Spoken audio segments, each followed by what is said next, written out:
আমরা এর আগেও আসলে দেখেছি যে বিভিন্ন সামাজিক বা নানান ইস্যুতে বিক্ষোভ মানুষ করেই, এমনকি কিছুদিন আগে 5 আগস্টের পরে আর যে ঘটনা মাগুরায় সেটি হয়েছে, ধর্ষণকে কেন্দ্র করে যিনি জড়িত ছিলেন তাদের বাসায় আগুন দেওয়া হয়েছে, সারা দেশে মানববন্ধন হয়েছে, কিন্তু কোথাও এই 144 ধারা জারি করার মতো পরিবেশ বা পরিস্থিতি হয়নি।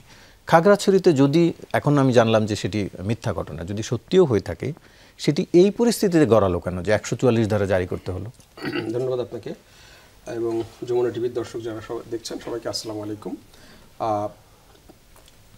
আপনাকে এটা জানতে হলে দেখেন, এই যে শিক্ষা প্রতিষ্ঠানগুলো বন্ধ হয়েছে 18 দিনের পূজার, গত বছরও এই ধরনের একটা ঘটনা ঘটেছিল যে আপনার যখনই এই ছুটিটা হয় তখন সারা দেশের মানে ইউনিভার্সিটিগুলোতে যে সমস্ত পাহাড়ি ছাত্ররা পড়ে, এদের মধ্যে যারা স্পেশালি পিসিপির সাথে জড়িত, ইউপিডিএফ এবং জেএসএস এর ছাত্র সংগঠন, তাদের ভিতরে একটা জুম্ম স্টুডেন্ট নেটওয়ার্ক নামে এরকম বিভিন্ন নামে সংগঠন আছে, তাদের মধ্যে দিয়ে তারা একটা যে সবাই পাহাড়ে আসো, এবং গতবার এটা যখন এটা হয় এটা মোটামুটি আইন শৃঙ্খলা বাহিনীর নজরে এসে তারা এটা প্রোটেক্ট করেছিল।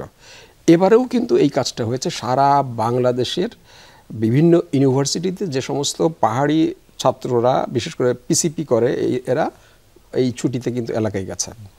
এই যে জুম্ম ছাত্র জনতা নামে যে সংগঠনটা, এটা এই নামে কোনো সংগঠন আসলে পাহাড়ে নাই বা অস্তিত্ব না। আমি 30 ইয়ার্স চিটাগাং হিলট্রেক্স নিয়ে কাজ করি, সেই অভিজ্ঞতা থেকে বলছি, এর নাই। তো তারা এখানে যে ঘটনাটা ঘটেছে, একটা মেয়ে, মারমা মেয়ে, সে তার বাড়ি থেকে 30 গজ দূরে প্রাইভেট পড়তে গেছে, একটা শিক্ষকের কাছে প্রাইভেট পড়ে, বাড়ি থেকে, মাথায় রাখেন, বাড়ি থেকে 30 গজ দূরে। তো 30 গজ দূরে পড়ার পরে সে মানে চলে এসছে, শিক্ষকের বাড়ি থেকে বেরিয়ে গেছে মানে 9টার সময়, 9:30 পর্যন্ত সে যখন বাসায় ফেরেনি তখন তার বাবা মা খুঁজতে গেছে, খুঁজতে গিয়ে পায় নাই, না পাওয়ার পরে এটা নিয়ে নানা আলাপ আলোচনার পরে তারপরে একটা জায়গায় তাকে, যেটা উনি বলছিলেন, অজ্ঞান অবস্থায় পাওয়া গেল।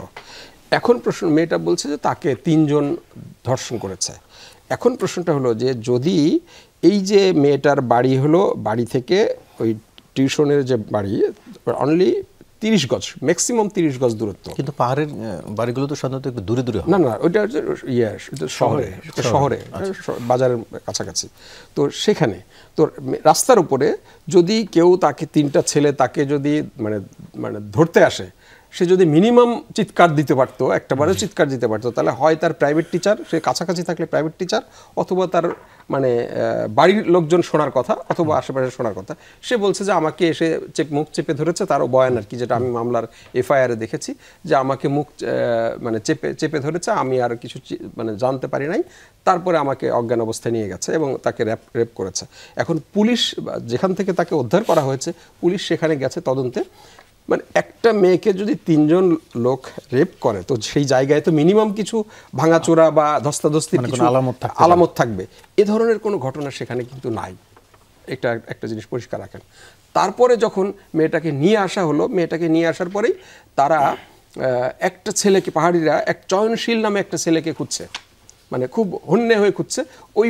ওই ছেলেটার বাড়ি আবার ওই মেয়ের বাড়ি থেকে ম্যাক্সিমাম 300 গজ দূরে। ওই বাড়িতে যখন গিয়ে তাকে বলা হলো যে তোমার এই ছেলে রেপ করেছে, হ্যাঁ, এবং এটা, তখন বলে যে এই ছেলে তো আমার এই ছেলে মানে চয়নশীল, এই ছেলে তো মানে মেয়েটাকে দেখানো হয়েছে যে এটা, হ্যাঁ, তো সার্টিফাই করার পরে তো ওরা গেছে, পাহাড়িরাই যাওয়ার পরে বলছে যে এই ছেলে তো কাপ্তাই পলিটেকনিক্যালে পড়ে, ও তো কাপ্তাইতে আছে। বলে যে না, ওরা বিশ্বাস করে নাই। তখন ভিডিও কলে তাকে দেখানো হয়েছে যে ও তো কাপ্তাইতে। তখন ওরা যখন দেখছে যে কাপ্তাই ভিডিও কলে এই ছেলেটা আছে, তখন বলে যে তাহলে তোমার মানে ছোট ছেলে করেছে। আচ্ছা, দেন সয়নশীল, হ্যাঁ, ওই ছোট ছেলে আবার ওইখানে পাশেই একটা মানে দোকান আছে, সেই দোকানে তার বাপ শিল, তো আপনি বোঝেন যে শিলরা সাধারণত চুল কাটে, তো তার বাবার চুল কাটার দোকান আছে, সে মূলত ওখানেই বসে। তো ওই ছেলেকে ধরে নিয়ে আসার পর ওই মেয়েকে দেখানো হয়েছে যে এইটা কিনা, তো ওই মেয়ে বলছে যে এটা হতে পারে। তো এটা হতে পারে ভিত্তিতে ওরা ওই ছেলেটাকে পুলিশের কাছে দিয়ে দিয়েছে। আমি ওই সময়ের মানে ওই ছেলেটা মানে ওই ঘটনাটার ওই আশেপাশে আমরা করছিলাম, আমার কাছে যে কিছু ভিডিও ফুটেজ আছে, আমি ওই ছেলেটার অ্যাক্টিভিটি ফলো করার জন্য আমি সেখানে দেখলাম যে ওই সময়ে ওই ছেলেটা মানে ওখানে একটা জুতার দোকানে সে কেনাকাটা করছিল, হ্যাঁ, ওই যে যখন ধর্ষণের কথা বলা হচ্ছে সেই সময়টা সে দিব্যি দোকান মানে জুতার দোকানে কেনাকাটা করছিল। যাই হোক, পরবর্তীকে বাট বাকিদেরকে এই মেয়ে চিনে না, মানে এটাকেও হয়তো হতে পারে ভিত্তিতে তাকে অ্যারেস্ট করা হয়েছে। সেটি না হয় ধরেন আরো হয়তো বিশ্লেষণের বিষয় যে ধর্ষণ হয়েছে কি হয়নি সেটি আমি এখানে আসছি। এইটা জানাটা খুব মানে জরুরি, কারণ নাহলে আপনি পরবর্তী যে আলোচনাটা কেন হলো কিভাবে হলো এটা আপনি বুঝতে পারবেন না, বা এই আলোচনাটাও মানে সঠিক জায়গায় পৌঁছাতে পারবে না। তো তারপরে আমি খুব দ্রুত যাচ্ছি, আরও ডিটেলস বলা যায় কিন্তু দ্রুত যাচ্ছি। তো দেন তারপরে যখন এই ঘটনাটা ঘটলো, ঘটার পরে ওই মানে একটা মামলা হলো রাত্রিবেলায়, এবং রাত 12টার সময় ওই মেয়েটাকে নিয়ে মানে হসপিটালে ভর্তি করা হয়েছে। একটার সময় তাকে নিয়ে বাড়ি থেকে চলে গেছে।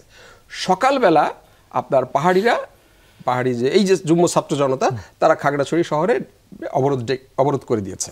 তো প্রশ্নটা হলো যে এত সকালবেলা রাতের 1টার সময় যদি এই ঘটনাটা ঘটে, এত রাতের ভিতরে তারা ব্যানার ট্যানার এগুলো বা এত হাজার হাজার লোক প্রস্তুতি কিভাবে নিল, এটা একটা বড় প্রশ্ন। এখন ঢাকা থেকে এই যে তারা রাস্তায় গাছের গুঁড়ি ফেলে অবরোধ করে দিয়েছে, অবরোধ করার ফলে ঢাকা থেকে যে সমস্ত গাড়ি খাগড়াছড়ি যাচ্ছিল সেই গাড়িগুলো কিন্তু আপনার আটকে গেছে।